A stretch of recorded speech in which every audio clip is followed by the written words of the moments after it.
네, 우리 기도하심으로 비유다 시작하겠습니다. 하나님 감사합니다. 오늘도 말씀 앞에 우리를 불러주시고 주의 말씀을 묵상하게 하시니 감사합니다. 오늘 말씀을 통해서 오늘 우리가 이 자리에 있는 이유, 그것이 무엇인지 주의 말씀에 따라 그 목적을 발견하여 온전히 주의 음성에 귀 기울이는 이 아침이 되게 하여 주시옵소서. 감사합니다. 예수님의 이름으로 기도드립니다. 아멘. 네, 오늘 저희가 함께 살펴볼 말씀은 창세기 41장 1절에서 16절까지의 말씀입니다.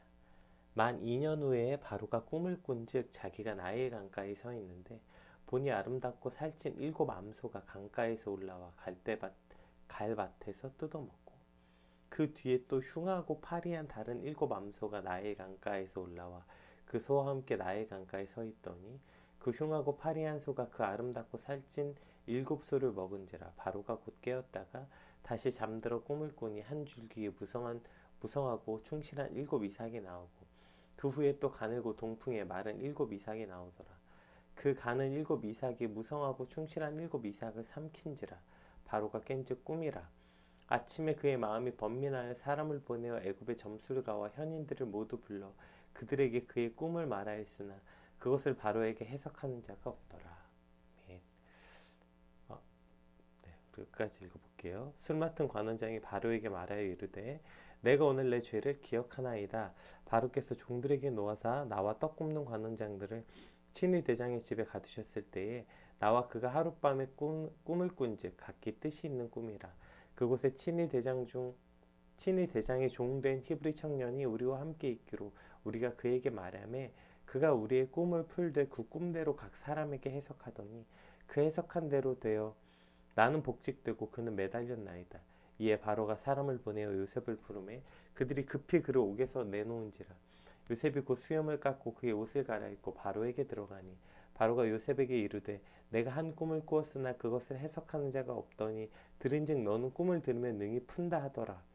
요셉이 바로에게 대답하여 이르되 내가 아니라 하나님께서 바로에게 편안한 대답을 하시리이다. 아멘. 네, 제가 얼마 전에 며칠 전에 그 줌인 줌아웃 게임 말씀드렸잖아요. 하나님의 그 계획과 뜻이 점점 이제 줌인 돼가는. 그래서 오늘 본문은 이제 그림이 웬만큼 가까이 보이게 된 것 같아요.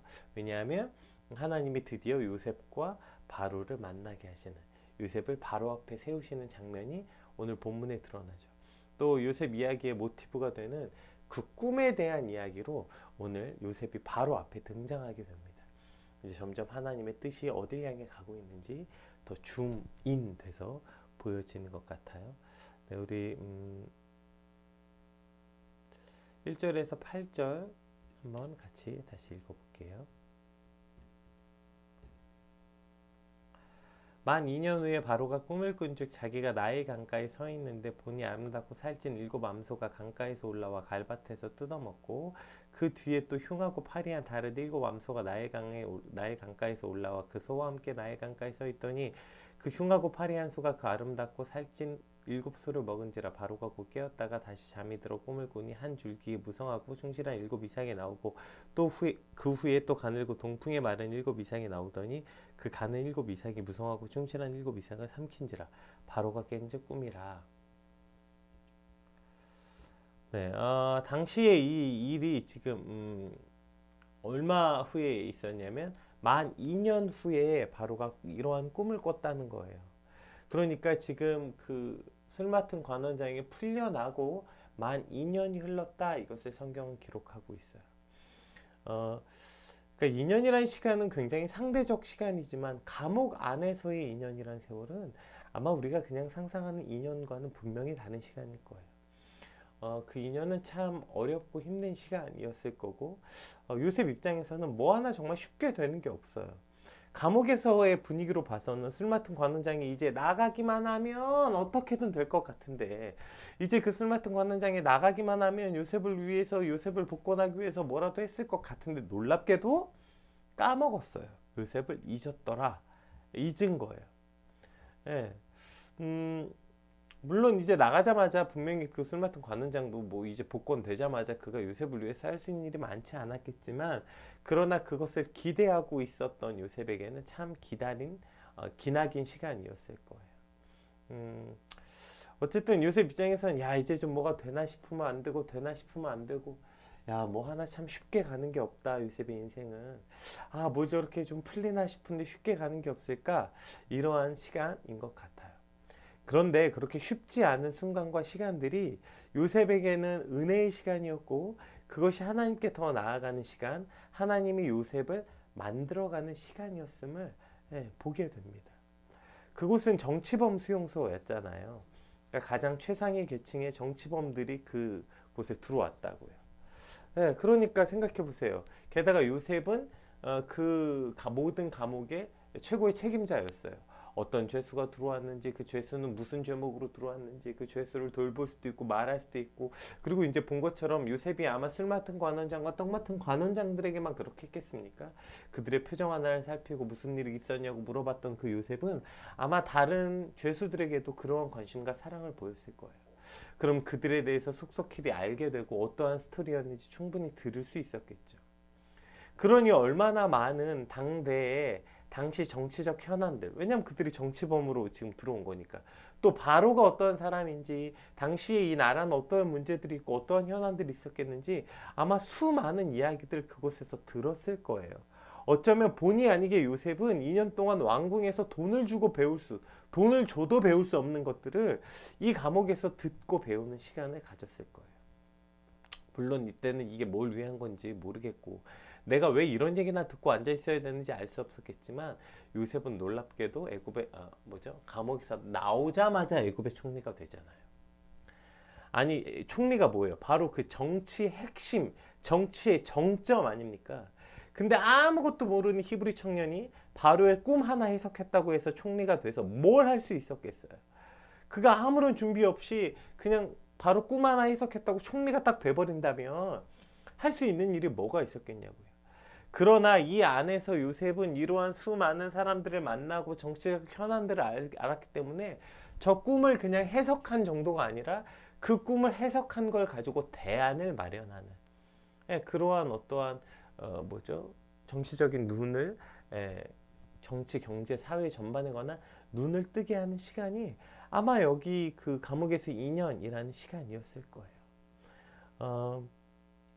아마 요셉은 나중에 그가 총리가 되고 이 감옥에 있는 시간을 그렇게 회상하지 않았을까요? 야, 그 시간이 하나님이 나를 총리로 교육시키고 만드시는 시간이었어 라고 분명히 고백했을 것 같아요. 우리 인생도 마찬가지 아닙니까? 지금 왜 이런 일을 겪는지 알 수 없고 내가 원하는 시간, 내가 원하는 타이밍이 아닐지라도 시간이 흘러보면 그 일이 그렇게 잘 되지 않은 게 은혜구나. 그때 그렇게 그 일이 빨리 처리되지 않은 게 은혜구나. 그때 하나님이 나를 홀로 그곳에 내버려 두셨던 것이 내게 은혜구나. 그게 굉장히 큰 은혜구나. 고백하는 순간들을 우리도 만나게 되지 않아요? 하나님의 나를 그때 보내지 않고 지금 보내신 것이 참 큰 은혜구나. 이것을 고백할 수 있게 되는 거죠. 당시에는 보이지 않아 답답하고 힘든 시간들이었겠지만 그러나 만약에 그때 나를 보내셨다면 나는 망했겠구나. 나는 괴물이 됐겠구나. 이러한 시간들을 저는 제 인생을 뒤돌아보면서 참 많이 느끼게 돼요. 이 모든 상황의 주인이신 하나님을 전적으로 신뢰하고 오늘 우리를 지금 이곳에 보내신 이유와 목적을 물을 때에 분명히 하나님은 그곳에서 오늘 저와 여러분을 향해 준비하게 하시는 일들이 있습니다. 내 생각과 다른 환경, 내 생각과 다른 타이밍이라고 불평만 하고 앉아있다면 하나님 왜 나는 못 나갔나요? 하나님 왜 나는 여기 있어야 되나요? 하나님 나는 언제까지 이 꼴로 있어야 되나요? 늘 그렇게 하고 앉아있다면 오늘은 또 다른 의미 없는 하루가 될 것입니다. 그러나 이 시간과 이 환경으로 인도하신 것이 하나님임을 믿고 그렇다면 오늘 이 타이밍과 오늘 이 환경에 나를 이곳에 두신 하나님의 이유가 무엇일까? 그것을 하나님을 신뢰하는 마음으로 일단 하나님을 신뢰해야 가능하죠. 이 모든 것을 허락하신 분이 하나님이신 걸 믿고 신뢰하신 하나님을 통해서 오늘을 보게 될 때 하나님의 뜻을 발견하고 이곳에 나를 보내신 것이 또 다른 은혜임을 믿는 그러한 저와 여러분의 오늘 하루가 되시길 주님의 이름으로 축복합니다. 그래서 오늘의 하루가 그냥 불평과 불만과 불안함 속에서 보내버리는 하루가 아니라 하나님을 신뢰함으로 평안하고 이 시간이 은혜임을 고백하고 이곳에서 하나님을 깊게 신뢰하는 것을 배우는 그러한 우리 오늘이 되길 소망합니다. 우리 8절 말씀도 한번 살펴볼게요. 아침에 그의 마음이 번민하여 사람을 보내어 애굽의 점술가와 현인들을 모두 불러 그들에게 그의 꿈을 말하였으나 그것을 바로에게 해석하는 자가 없었더라. 지금 이 점술가들, 그 개역 한글은 술객이라고 많이 번역돼 있다. 이 술객과 박사들. 여기서 점술가들은 그 제사장신분에 속하는 상류 계층의 사람들이었어요. 이들은 천문학, 해몽, 예언, 요술, 마술 등 이러한 일에 종사하는 사람들이었거든요. 그러니까 이 사람들은 그냥 단순히 지금의 무당뿐 아니라 점성술사, 그러니까 신내림 받아서 어떤 그런 신적인 권능을 행하는 것뿐 아니라 플러스 굉장히 해박하고 지식에 능통한, 그래서 많은 사람들에게 지식인들 중에 하나로 통했던 사람들이에요. 그러니까 지금으로 말하면 그런 이 풍수지리와 이런 오행과 이런 그다음에 점성술과 이거 플러스 신기 있는 무당 다 합쳐놓은 사람이 당시에 이제 점성술사였고요. 그리고 이제 박사들은 주로 이제 재판과 교육, 이 사람도 신탁과 꿈 해석 등을 이제 했다고 해요. 그러니까 이들 역시 술객과 마찬가지로 학문과 지식에 탁월한 사람들, 즉 이 당대의 가장 지식인들이었던 거예요. 당대의 각 계층의 최고의 전문가들, 최고의 실력자들, 각 분야의 박사들, 종교계로부터 그냥 다 동원된 거예요. 이 모든 사람들을 불러서 지금 바로의 꿈을 해석하려고 했는데 해석하는 자가 아무도 없었다는 거예요. 여러분, 이게 더 신기하지 않아요? 아니, 이 당대의 각 계층의 그 전문가들, 지식인들이 다 모여서 또 게다가 이걸 업으로 삼고 있는 일이었다니까. 이 사람들은 그 꿈에 대한 해몽이나 앞으로 일어날 일들에 대한 해석을 하는 거, 이들이 했던 그걸 업으로 삼고 있었던 이들, 그 당대의 가장 전문가들이었고 각 계층의 그 지식인들이었는데, 근데 이들이 해석을 못하는 거예요. 아니, 나일강에서 일어난 사건이잖아요. 당시 애굽인들에게 나일강이 얼마나 수많은 의미를 가지고 있었어요. 나일강 자체가 신의 품이기도 했고 신의 은총이기도 했고 그런 식으로 얼마든지 해석할 수 있잖아요. 나일강에서 첫 번째 이 사건이 일어났잖아요. 그 다음에 오케이, 처음엔 소, 그 다음에 이파리, 이것은 목축업과 농업에 일어날 어떤 일들이겠구나. 사실 그냥 얼마든지 해석할 수 있는 일인데 그들이 아무도 해석을 못했다는 거예요. 그러니까 하나님은 이 일을 통하여서, 그러니까 결국 이 모든 지혜와 능력의 근원이 어디에 있는지, 누구로부터 오는지 말씀해주고 있는 거죠.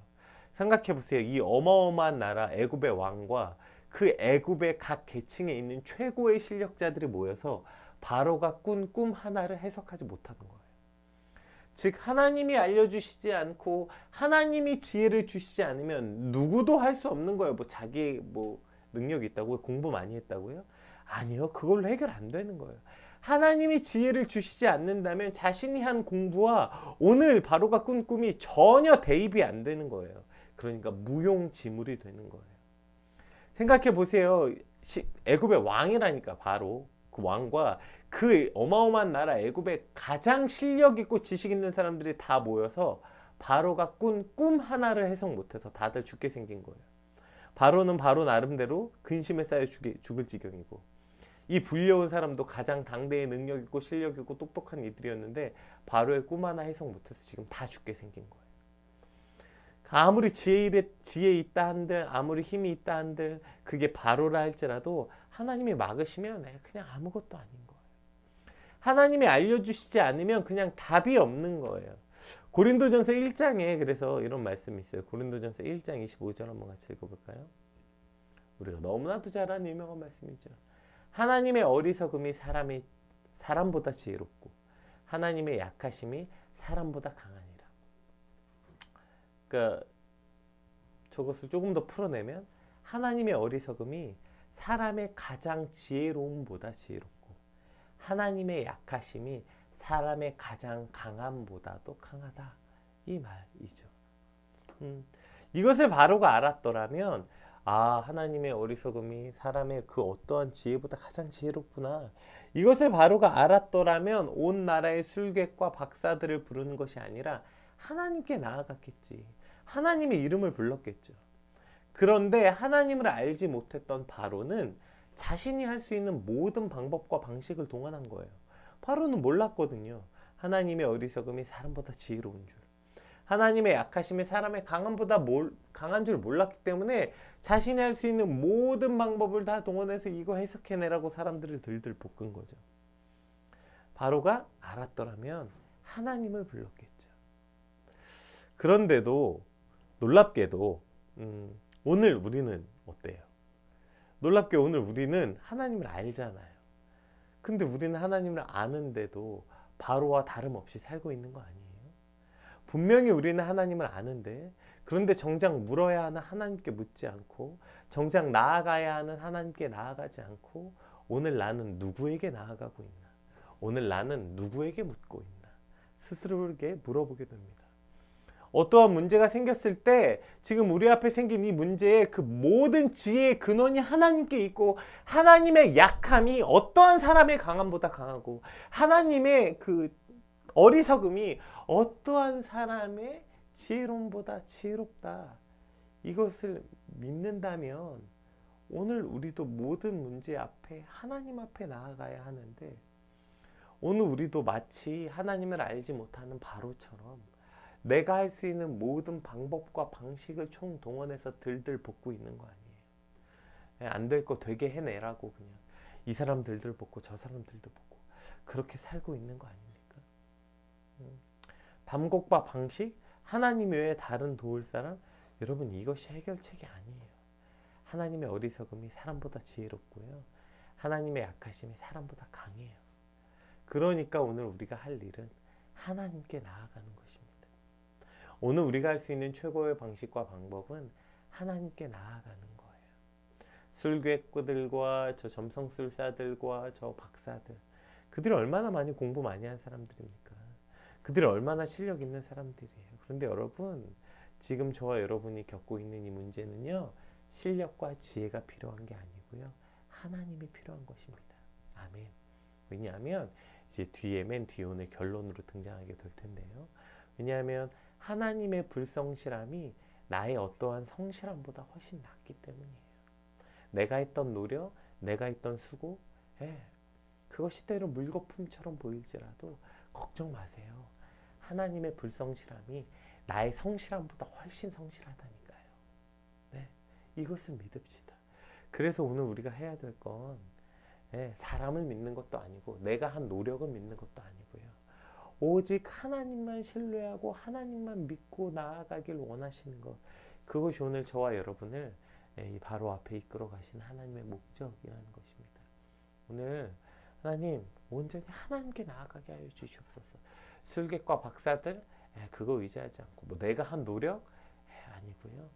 오직 하나님께 나아가는 저와 여러분이 되시길 주님으로 축복합니다. 우리 9절에서 16절 말씀 한번 같이 읽어볼게요. 그래서 이제 드디어 바로 앞에 요셉이 나아갑니다. 술 맡은 관원장이 바로에게 말하여 이르되 내가 오늘 내 죄를 기억하나이다. 이제 자기가 잘못을 했대요. 바로께서 종들에게 놓아서 나와 떡 굽는 관원장을 친위 대장의 집에 가두셨을 때에 나와 그가 하룻밤에 꿈을 꾼지 각기 뜻이 있는 꿈이라. 그곳에 친위 대장의 종된 히브리 청년이 우리와 함께 있기로 우리가 그에게 말하며 그가 우리의 꿈을 풀되 그 꿈대로 각 사람에게 해석하더니 그 해석대로 되어 나는 복직되고 그는 매달렸나이다. 이에 바로가 사람을 보내어 요셉을 부르매 그들이 급히 그를 옥에서 내놓은지라. 요셉이 곧 수염을 깎고 그의 옷을 갈아입고 바로에게 들어가니. 그러니까 지금 이 모든 이야기를 듣고 바로가 마음이 얼마나 급했는지 보시죠. 급히 요셉을 불렀다. 오늘 본문에는 잘 표현되어 있지 않지만 여기서 얼마나 급히 요셉을 꺼내는지에 대한 동사들이 굉장히 많이 등장합니다. 바로가 와 드디어 답을 찾은 거죠. 그래가지고 이제 옷을 갈아입히고 수염을 깎이고 이제 죄인이 아니에요. 죄인이 아닌 모습으로 이제 요셉을 왕 앞에 세웁니다. 그리고 이제 바로가 물어요. 바로가 요셉에게 이르되 내가 한 꿈을 꾸었으나 그것을 해석하는 자가 없더니 들은즉 너는 꿈을 들으면 능히 푼다 하더라. 자, 이때 요셉의 대답이 뭐여야 될까요? 여러분 한번 생각해 보세요. 그렇군요. 그랬군요. 종이 부족하지만 한번 해보겠습니다. 주인공 아니에요? 드디어 요셉이 주인공으로 딱 등장하는 순간이잖아요. 모두가 할 수 없어서 요셉을 딱 불렀어요. 야, 너 들어봤더니 네가 이미 그렇게 꿈을 해석했다며? 야, 애굽의 이 대단한 큰 나라에 아무도 없다, 너밖에. 자, 너가 한번 말해볼래? 이때 요셉이 딱 주인공으로 등장하는 순간, 부족하지만 제가 한번 해보겠습니다 가 아니라, 보세요, 요셉의 대답. 요셉이 바로에게 대답하여 이르되, 내가 아니라 하나님께서 바로에게 편안한 대답을 하시리이다. 아멘. 여러분, 지금 저는 요셉 이야기에 오늘이 클라이막스라고 생각해요. 대부분의 많은 해석은 내일 본문이 클라이막스 아닙니까? 요셉이 이걸 해석한 다음에 바로가 요셉에게 1인지야 만인지상 위로 바로 한 명을 놔두고 가장 애굽의 높은 자리로 요셉을 이루어서 드디어 요셉이 총리의 자리에 오르잖아요. 근데 저는 거기가 클라이막스가 아니라 오늘 여기가 클라이막스라고 생각해요. 이걸 하기 위해서 하나님이 여태까지 요셉을 인도하셨구나. 오늘 이걸 하기 위해서 요셉을 하나님께서 그 모든 시간 가운데 요셉을 인도하셨구나. 이것을 깨닫게 되는 거예요. 보세요. 이제 본인이 딱 가장 높임받을 그 순간, 이제 가장 모든 사람들이 요셉을 의지하고 요셉을 신뢰하고 요셉의 입에서 나오는 말이 뭔지를 집중하는 바로 그 가장 중요한 순간에 요셉의 입에서 나온 말이 뭐예요? 내가 아니라 하나님이다, 이거예요. 네. 여기까지 오신 거예요. 하나님은 이 말을 듣기 위해서, 이 놀라운 순간을 만들기 위해서 여기까지 인도하신 거예요. 이 모든 것을 주관하셔서 뭘 한 거예요? 모든 사람 위에 하나님의 이름이 높이 올림을 받는 이 순간, 이 애굽의 모든 사람들이 방법이 없어서 전전긍긍하고 요셉에게, 야, 우리 모두 능력이 없어, 우리 모두 이걸 할 수 없어, 어떻게 하지? 자, 이제 너밖에 답이 없어 라고 할 때 요셉이 한 일이 뭐예요? 그때 하나님의 이름을 등장하는 거예요. 이 이방인들 앞에 하나님의 이름과 하나님의 영광이 드러나는 거. 이것이 하나님이 지금 요셉을 통해서 했던 일이에요. 그러니까 이것이 클라이막스인 거죠. 이 모든 영광을 하나님께 올려드리고, 두 번째, 요셉 스스로도 하나님께 이와 같은 고백을 할 수 있는 것. 이것이 하나님이 요셉을 여기까지 인도해 오신 거구나. 여러분, 오늘 이 본문이 등장하기까지 요셉이 13년의 시간이 흘렀어요. 생각해 보세요. 그 어린 17이란 나이에 종으로 팔려와서 종으로 살다가 감옥에 갇혀서 살다가 13년이 흘렀습니다. 20대가 끝났어요. 10대에 팔려와서 20대가 종과 노예로 끝이 났어요. 종과 죄수의 신분으로 감옥에서 그의 인생이 끝났어요. 이 정도면 거의 인생 끝난 거 아닙니까? 여러분, 요즘에 우리라면 이 정도면 거의 인생을 포기해도 될 만한 거 아니에요? 그런데 이 인생이 포기해도 될 만한 이 끔찍한 시간을 통해서 하나님이 뭘 하신 거냐면 이거 하신 거예요. 이거. 하나님의 이름이 높이 올림을 받고 요셉 스스로도 하나님을 높일 수 있는 믿음을 갖게 된 거예요. 요셉의 13년은 그냥 원망과 불평으로 끝난 시간들이 아니라, 그냥 의미 없이 보낸 시간이 아니라, 그 13년을 통해서 요셉을 통해 하나님이 이 땅 가운데 영광을 드러내고 이방인들 가운데 하나님의 영광이 선포되고, 요셉 스스로도 하나님만 높이는 삶을 살 수 있게 하기 위해서 여기까지 온 거예요, 여러분. 근데 23년이라는 시간이 어마어마한 시간이었죠. 돌아볼까요? 여러분, 저와 여러분은 몇 살입니까? 우리는 예수 믿은 지 몇 년 됐나요? 우리는 13년이 아니라 30년, 40년이 됐는데도 저와 여러분을 통해 하나님의 영광이 이 땅 가운데 선포되고 있나요? 아니면 나는 오직 하나님만 높이고 살고 있나요? 예수 믿은 지 30년, 40년, 아니 50년, 60년, 아니 70년, 80년 평생이 돼도, 어떤 사람은 80평생이 되도록 단 한 번도 하나님의 영광이 이 땅 가운데 선포되지 못하는 인생이 있고요. 죽을 때까지 하나님의 이름을 높이긴커녕 자기 이름 높이기에 전전긍긍하며 살아가는 인생이 있다는 거예요. 그런데 요셉은 벌써 13년 만에 그의 나이 30에 그의 이 이름을 통해서, 요셉이라는 사람을 통해서 그 애굽이라는 어마어마한 나라에 하나님의 영광이 선포되고 있고요. 그리고 요셉 스스로도 그 모든 순간, 사실 여기서 대답 하나만, 만약 거꾸로 조금만 바꿔볼까요? 만약에 요셉이 바로에게 대답하여 이르되 하나님께서 제게 능력을 주시면 네, 제가 한번 해보겠습니다. 이렇게 말해도 사실 뭐 어느 정도 대답될 수 있는 거 아니에요? 어느 정도 굳이 내가 아니라 하나님께서라고 이렇게까지 명확하게 말하지 않고 약간 뭉뚱그려서 하나님께서 제게 능력을 주셔서 제가 했습니다. 이 정도로만 말해도 그러면 주어가 바뀌죠. 하나님께서 능력은 주셨지만 내가 했다로 주어가 바뀌어요. 그 정도 타협해서 나도 높이고 하나님도 높일 수 있는 거 아니에요? 요셉은 아니에요. 철저하게 명확하게 말을 바로 잡아줍니다. 내가 아니라 하나님께서 바로에게 대답하실 겁니다. 여지가 없어요. 자기가 없어요. 여기 마치 그 세례 요한이 제자들이 와서 선생님, 아니 사람들이 이제 선생님 따라다니던 많은 제자들이 이제 예수라는 저 청년 따라다닙니다. 저 예수가 누굽니까? 또 요한이 뭐래요? 나는 그분의 신발끈을 풀기도 감당하지 못하는 자다. 그는 흥하여야 되겠고 나는 쇠하여야 되겠다. 이게 요한의 고백이죠. 그리고 이것이 마치 요셉의 모습과도 같아요. 하나님은 이렇게 살길 원하시는 거예요. 오늘 이 지경까지 저와 여러분을 인도하고 계시는 거예요.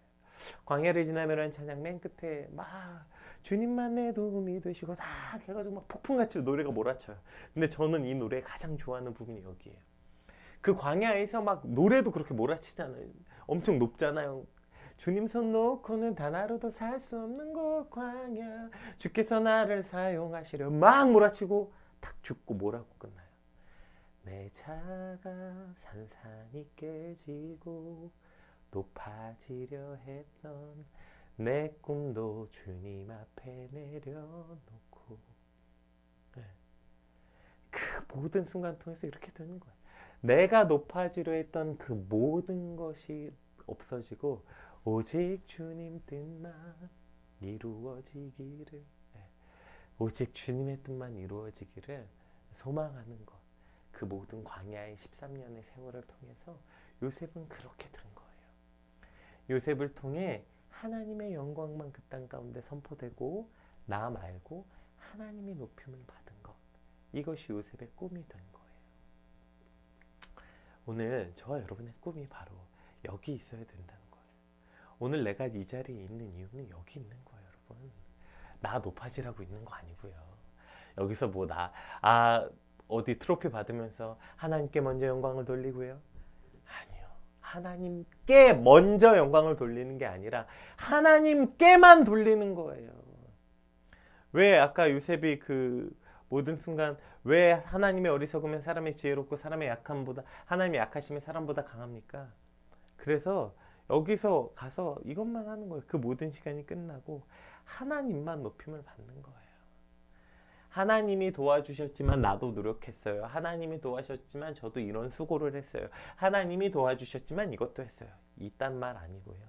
이 모든 일이 끝난 다음에 그냥 내가 아니라 하나님이 하셨습니다. 이게 우리 인생이어야 된다고요. 이것이 오늘 하나님이 요셉을 여기까지 인도하신 이유구나. 이것이 요셉 이야기의 클라이막스구나. 이것을 깨닫게 됩니다. 오늘 저와 여러분의 인생이 몇 년이 되셨든 요셉은 13년 만에 이 일이 이루어졌지만 오늘 우리는 몇 년 만에 이 일을 이룰 수 있을까요? 오늘 저와 여러분의 인생을 통하여서 하나님의 영광이 이 이방인들에게 선포되며 나 역시 내 인생의 모든 일을 하나님이 하셨다고 고백하는 저와 여러분의 믿음, 저와 여러분의 삶이 되시길 주님으로 축복합니다. 우리 받은 말씀 놓고 함께 기도합시다. 하나님은 요셉을 여기까지 인도하신 거예요. 이렇게 인도하셨어요. 그 13년의 모든 순간을 요셉이 원하는 시간, 요셉이 원하는 타이밍이 아닌데 왜 이렇게 하셨지? 왜 이렇게 인도하셨지? 아니 이제 될 것만 같은데 술 맡은 관원장은 왜 2년이나 지나서 이렇게 됐지? 왜냐하면 여기 오기 위해서요. 여기.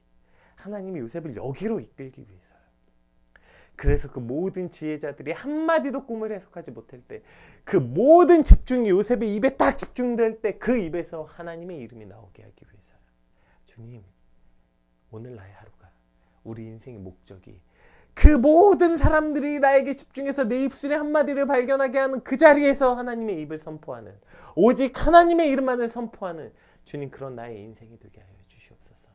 그거 꿈꾼다고 거짓말해놓고 그래놓고 그 자리에 올라가면 내 이름과 하나님의 이름 교묘하게 버무려 섞어가지고 던지는, 주님, 그러한 어리석은 그리스도인 아니라, 내가 아니라 하나님입니다 고백하는 우리의 삶이 되게 하여 주시옵소서. 우리 같이 받은 말씀 놓고 함께 기도하겠습니다. 기도합시다.